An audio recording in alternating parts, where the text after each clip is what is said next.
Yolène Lossen, bonjour. Bonjour. Vous avez publié tout récemment aux éditions L'Harmattan, dans la collection Lettres des Caraïbes, le jour où ma mémoire s'est réveillée. Alors avant d'entamer le vif du sujet, qui sera la présentation du livre, est-ce que vous pouvez tout d'abord vous présenter? Oui, je m'appelle Yolène Lossen Thérèse, je suis originaire de Fort-de-France en Martinique et après mes études, je me suis installée à Paris. Et j'ai enseigné dans des structures spécialisées avant de rejoindre en tant que rééducatrice un RASED dans les Hauts-de-Seine.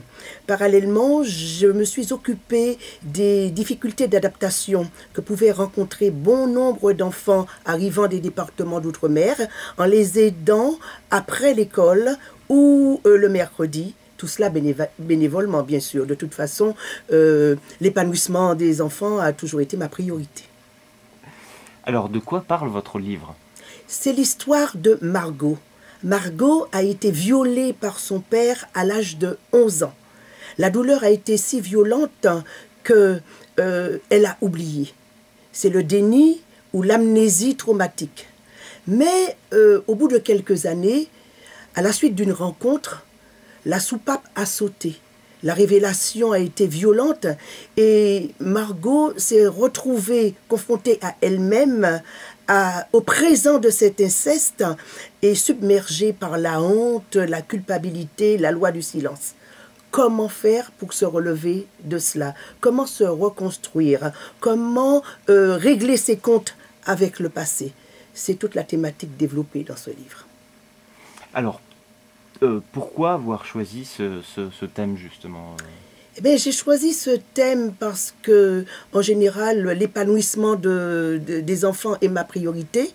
Et ensuite, dans ma profession, j'ai recueilli des témoignages de parents, des témoignages d'enfants, des témoignages qui ont été très, très, très violents pour moi.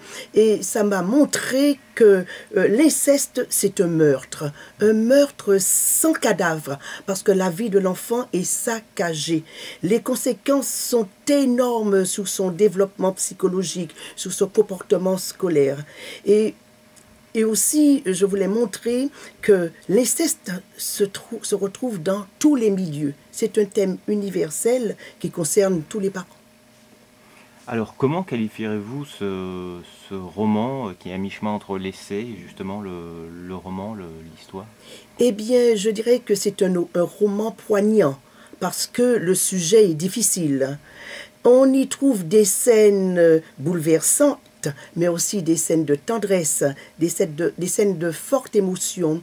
Et il y a aussi de belles rencontres familiales, de belles rencontres amoureuses, de belles rencontres amicales.